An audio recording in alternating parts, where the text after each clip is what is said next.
Hi, I'm Richard from IVF Daddies, and currently I'm in Brussels because we are attending a conference, which is Wish for a Baby conference. And one of the people here came across our path, and Julio was like, so here we are with Andres, Hi, or better known on TV as Mocca Bonè. Mocca Bonè. Obviously, we're going to talk a little bit about, we're the IVF surrogacy podcast, but you're slightly different family building. Tell us about you. We are in the process of adopting. In September, we will have 2 kids from Colombia, Bogota. It's a road we chose. I'm adopted myself, so it's a full circle for me. We try different roads, but for reasons, I was working in the States. The woman where we did was in Belgium, so it was difficult, and it felt very forced on one moment. We thought, like, let's try with adoption. And so, obviously, being Colombian, adopted from Colombia, living in Belgium, you thought, let's go to Colombia. It was my husband who said that. I wanted from Africa. And my husband said, like, why do you look further away? Your roots Colombian. As a gay couple, we have 2 countries on the moment we can adopt from, Portugal and Colombia. And then my husband said, it's clear, let's try Colombia. And then for me, it was more, I was afraid it was touching my own experience too much. And my husband said, let's go to Colombia again. Let's get to know the culture again, the people. And over a span of a year and a half, I was like convinced.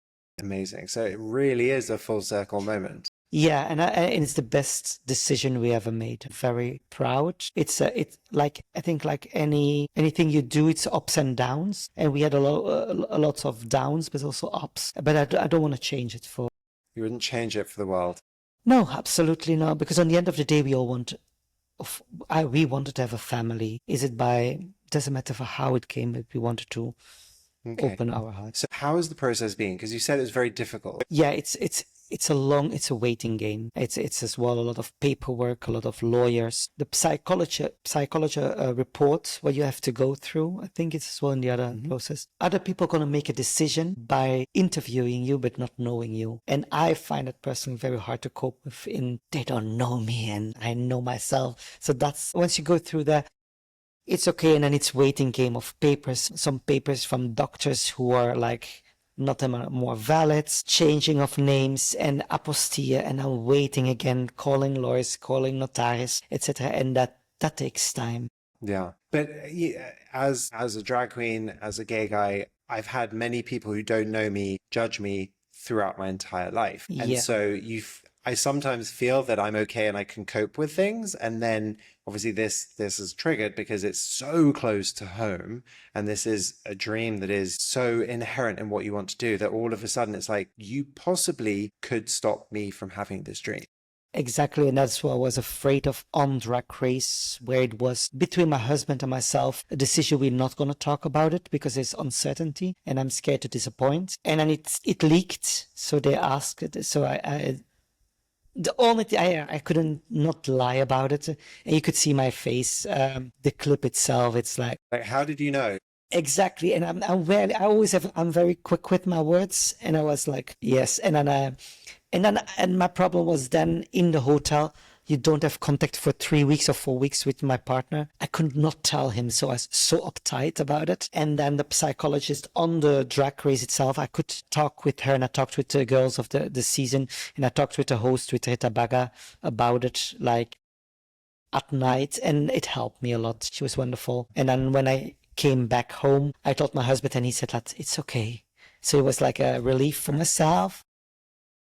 And it's what you said, it's so personal. It's nothing to do with me as Mocca. It's nothing to do with me as entertaining. It's so personal that I put so much pressure on it. And yeah, it's a long road, but yeah. But you put a lot of pressure on yourself every day. I think so, yeah. And I got a lot. I was afraid for the response, and the response from the program, the fans. It's been more than wonderful. DC Madison interviewed me then on DragCon, and she was so envious, and Vanessa Van Cartier, like, we're so happy. but it's dragging on because then they said it's going to be soon. So people say, when it's coming, is it yet there? And because it's been on video and on tape, it's so hard. Yeah. Almost. Nearly there. Yeah, you know. We met Madison, who was amazing. Absolutely lovely. And she was so fun because we were at an event in Austin and she was there co-hosting about families and building families out loud. And it just... She was saying that some of the girls have been through surrogacy, some are going through adoption. Obviously, I think talking about you, which is for us, that's a full circle moment. And I think it's great to be inspirational. It's great to show in a public forum that there are routes to parenthood that are different to what people think. And you're sitting there as a public figure going, this is me, this is what I want to do, and this is how I'm doing it, and inspiring other people, not only with drag, but with you as Andres and Hugo, and now going, actually, this is another part of our story too. Exactly. And it makes it human, I think, because all the glitz and glamour and all the facade I can put on, even on myself, it's also vulnerable moments where I do break down and where I'm okay to break down, where I'm okay to talk about it and hopefully help people and spread the word. It is a way how we can, thank God, achieve, have kids. And it's okay to talk about it. It's not a taboo. And I still feel people are afraid. Like, I had a couple downstairs who say, like, are we good enough to be parents? It's like, I'm not a psychologist, but everybody is okay to become parents. Where a will is a way, then a way you take or you leave. But at least try to. Anybody who is asking themselves, am I good enough to be a parent, is going to be a good parent, because just the fact that you're so self-aware is so important. So when I did this 14 years ago, it was I lived in a very straight world. It was all very, polo shirts and khakis and type things like that. So for me, I've never really thought about raising my children in a straight world. And we always say, if you're going to date somebody, if it's boy or girl, I don't mind, all those different things. But I think for you being very in the public eye as a very known drag queen, and Hugo, do you ever consider how you're going to raise your children? Or are you just going to, what do you think on that? So my husband is very, he doesn't want to be in the public. He comes to shows, but he's in the back, you will not see him, and he rather stays home. And that's our personalities. Like, I'm more out, I don't give. I've been thinking about it. We have been going to schools, and I've been asking nonstop the question how it is to be a gay parent in Brussels, where we have a lot of people from other cultures, but really strong religions. And that's what makes me afraid. Like, they don't necessarily hate us, but they don't understand what's being gay, of having kids, full stop. I want to bring my kids to work. I've been always working in the theater as a professional dancer, so I saw a lot of people bringing their kids and being around kids also. They were heterosexuals. I think they need to develop themselves how they want to, and I will guide them. I do hope they not turn into a drag queen, because then I have to share my stuff. In a way, I think if you become a dad, and then now I know I will become a dad, it's going to be, yes, I'm a dad. Do I think, yes, now I'm a dad? It's like, well, I'm going to stay the same. So it's still like lingering in my head. But my husband, more than he will be proud to hold my hand. It's like, that's my husband. I'm more a little bit like, interesting. Yeah, you're going to never see me even in drag on the street. You will see me in drag in an Uber to the club. Or if I have to walk some, there will be always 2 or 3 people around me, because that's pure, then I feel secure. And I'm very open in my sexuality, in who I am, but I don't like to have a problem. So, yeah, I mean, interestingly, I've never I never had, I think that's a bit strong. I've only ever once had a minor issue at school where my children were not allowed to go on a play date because we were gay. And my children are 12. All right. So they've been at school now for 9 years. And I think it's really interesting when you're talking to children, because they take on board their parents' thoughts and religions, and they don't care. So I always remember with my 2 children would come over, there would be chocolate cake, there would be French fries, that we would be the fun house. So the kids wanted to come to our house to play with the kids. It was irrelevant who the dads were. We were the fun house. And I think that breaks the borders. That's what gets the children happy, because they don't see color, they don't see race, they don't see ethnicity, they don't care. As long as you're happy and you're being fun and treating them nicely, that's what they care about. Such a beautiful, my brother's son, he's 7 and I'm his godfather. And at one moment I asked him, me and Hugo are together and we sleep together and it's my husband. And he turns and I ask him, like, is it weird for you? Because in my time when I grew up to be gay. And he said, like, no, can we continue? And I was just like, yeah. It made me also emotional, but it made me like, oh my God, I don't care. It's just in my head. When we were younger, I didn't dare to open, even I was in the Royal Ballet School, I didn't dare on the street to, because it was such a taboo in my surroundings. And even my parents, they don't care if I was gay. They knew. And they loved you anyway.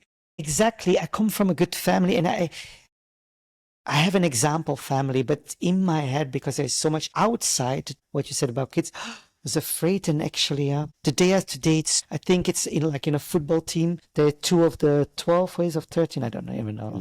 11. I know it's a juggle with balls. Drag Race. But these days in every school there's an LGBT parent, definitely and they don't care. They really don't care.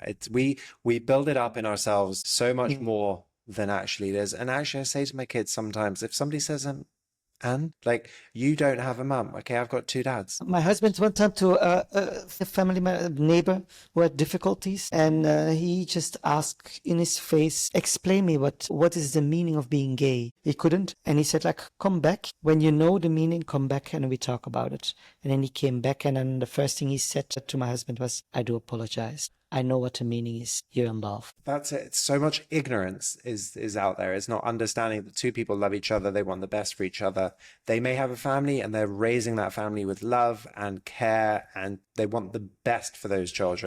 And I think that's the key of every love yourself. How the hell are you going to love somebody else if you can't love yourself? First, love yourself, be accepted by yourself, and open it up to the other people. I think we do that all. Beautiful. Kind of bringing it back, because I know this is a question that Julio would be desperate to ask. He's obsessed with Drag Race, like obsessed with Drag Race, obsessed with RuPaul, obsessed. When we met Madison, it was one of his idols, and she's so lovely. She's so nice. So nice. Do you ever foresee, because you know how sometimes they bring on the parents and then they transform the parents. Do you ever see an episode whereby you've got like children with surrogates, or parents with the surrogate, and the children kind of coming and bringing those children on board and transforming them?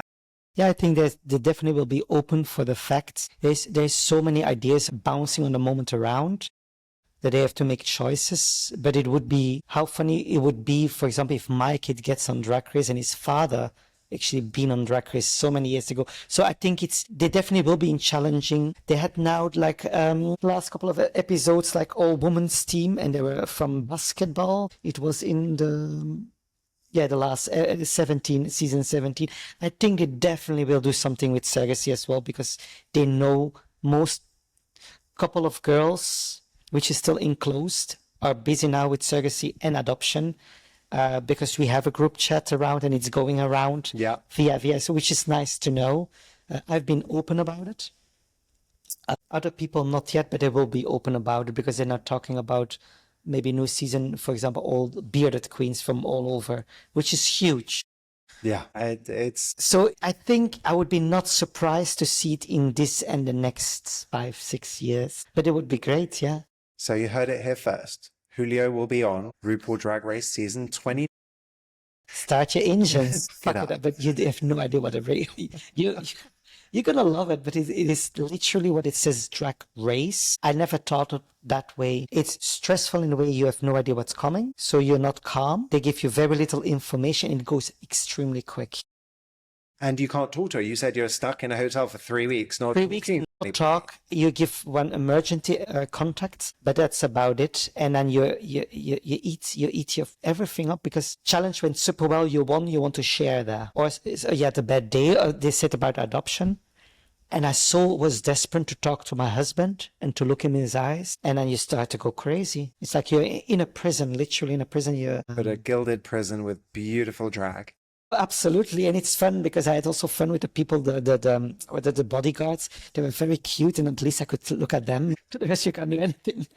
So, and the people are. It is being on TV, and it's being behind the scene, and it's a total different thing. Like, they are extremely the same with RuPaul. Like when I met him behind stage for the catwalk, he comes just talk and he's curious, like, "Hey, how are you doing? You're fine." And then RuPaul, you need to go up, and it changed.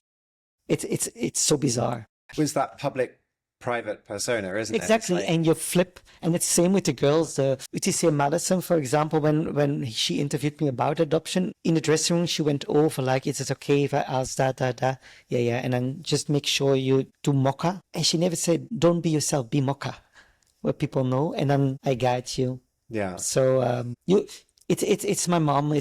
They really do take Mama care. Ru. Mama Ru, it is a family, and I appreciate. If it wasn't for them, I wouldn't be here now. And I don't think I got advantages. The only advantage is that I talked about it. And that advantage is helping many, many people around the world. Using your platform as a voice for good and for change is phenomenal. And as IVF Daddies, we thank you.